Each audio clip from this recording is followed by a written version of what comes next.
Good evening, everyone. My name is Noleal, and today we're going to discuss about the teaching and the article written by Candice Bocala and Kathryn Boudett, entitled Teaching Educators Habits of Mind for Using Data Wisely. Our discussion would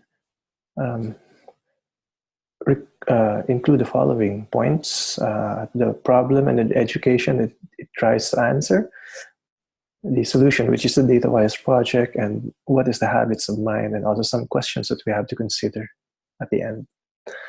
Let's start with the what we call problem that we are trying to resolve here. While novice teachers are often prepared to use test-based assessment data, they learn these experiences in isolated courses that do not connect to instruction or school improvement.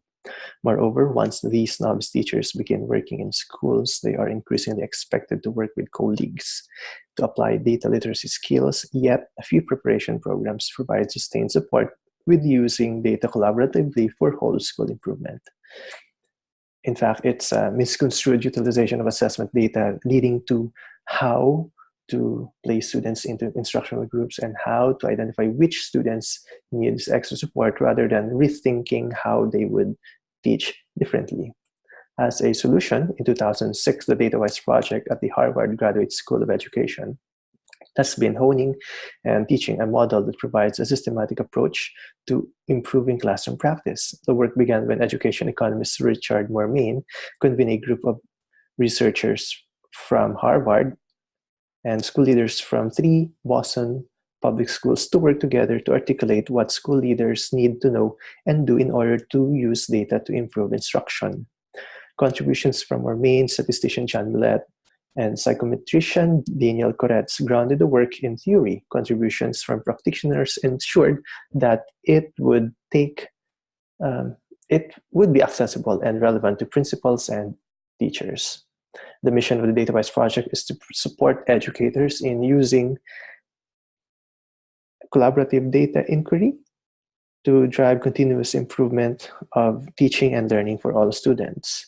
The vision is that every educator around the world is part of a thriving learning community that ensures that all students develop the skills, knowledge, and dispositions that will allow them to live joyful and rewarding lives. To understand more about the DataWise project, let us look at this video. There are so many ways to improve student learning in schools that it's really important to focus your efforts. The DataWise project at the Harvard Graduate School of Education is dedicated to supporting educators in using a collaborative inquiry process and cultivating the habits of mind that make improvement possible. I got involved with DataWise when I first became principal here. I saw that we had a problem that needed to be solved. It's a systematic approach to organizing the core work of schools around instructional improvement. We used our data to help our students. We've always done that. We've always had the best interest of our students at heart. DataWise has given us a vehicle to take that information and transform it and transport it into places that it can be more useful. And I just remember thinking, wow, okay, so we're really going to be discussing this, using our data to drive our instruction. Being able to go through a step-by-step process makes that definitely seem attainable. And it helps you to know that you're not alone and that it's a collaborative effort that really makes it effective. We offer a variety of ways for you to engage with DataWise through our in-person and our online offerings. We'll support you as you learn about the DataWise improvement process, launch and use it in your setting, and even become certified to coach others. Once we were able to sit down and take a look at the entire journey and think back to, well, here's where we started. It's just really cool to see where you end up. Schools and systems that embrace this process call it a whole new way of doing business. When you look at your data at the end of the year and you see the gains that you've made and understand that it was the efforts that you put into the DataWise process that brought that about, it's hard to doubt it. Welcome to DataWise!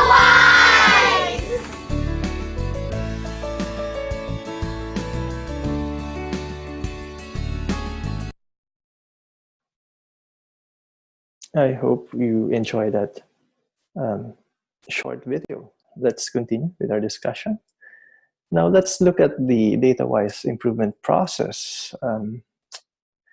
As we can see, there are three main parts: preparation, the inquiry, and the act.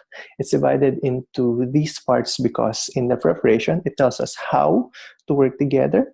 In the inquiry part, it tells us how to see and how to seek the truth, what we know, what the kids know, and what we can do to improve instruction. At the same time, at the act part, we are trying to do the right things, changing the things that we have to change in terms of instruction.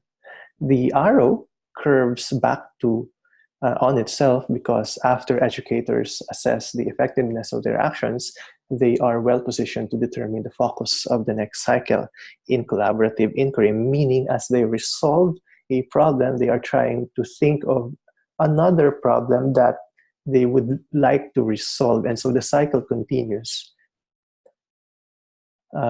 For us to understand more about each of these steps, let's look again at another video.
All right, I hope the DataWise project is more clearer after watching that video.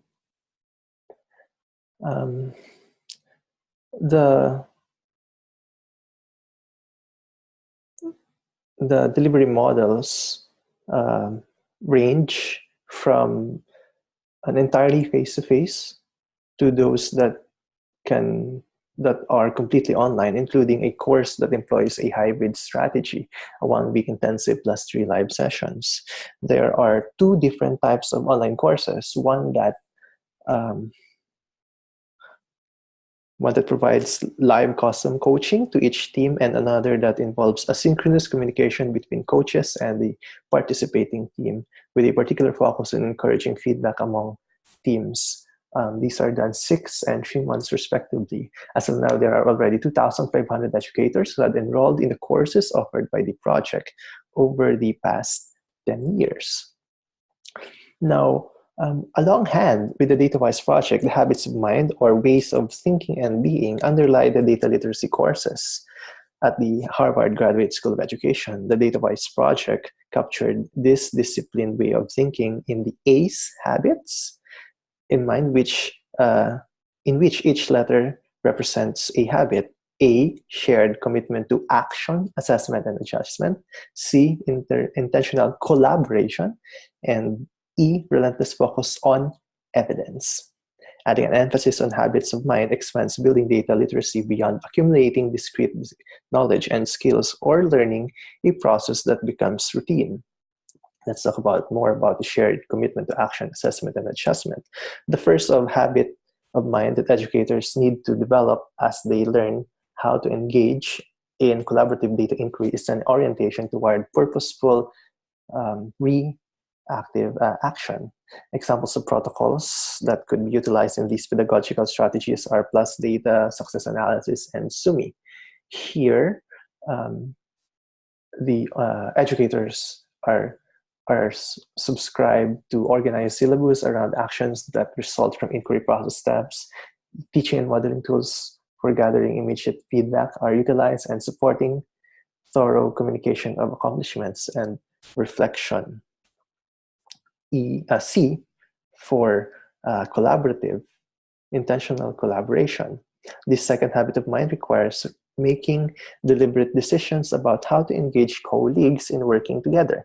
Data inquiry relies on collaborative process, a team of educators sitting together, discussing some form of data, whether it is aggregated student assessment scores or a classroom sample of completed student work.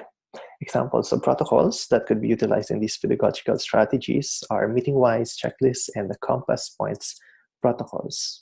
Here, they require students to participate in the course as a team, teaching and modeling tools for designing and facilitating effective meetings, and teaching and modeling tools for working in groups.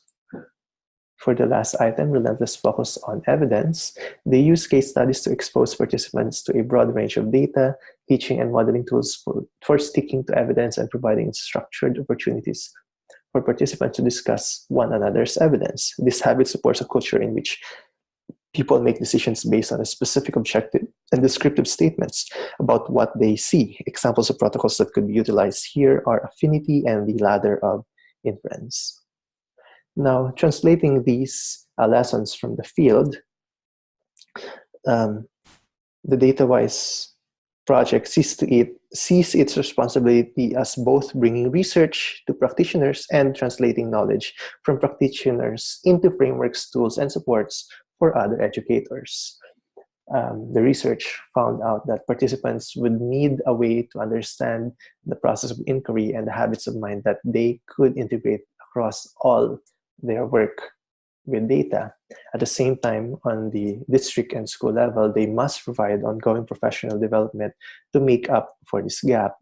And also, reflections and journey, sorry for the wrong spelling, presentations demonstrate how educators apply the process at their schools and how they integrated it with their own work.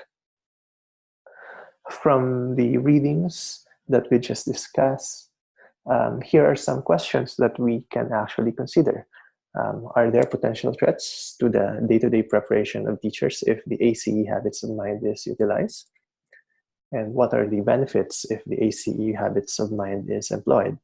At the same time, what opportunities will the DataWise project and the ACE habits of mind offer to your own professional practice? What challenges could it possibly render? This is the reference, and I hope that we'll be able to discuss the answers to this question in Canva. So thank you very much for listening, everyone. This is Ryan Noleal.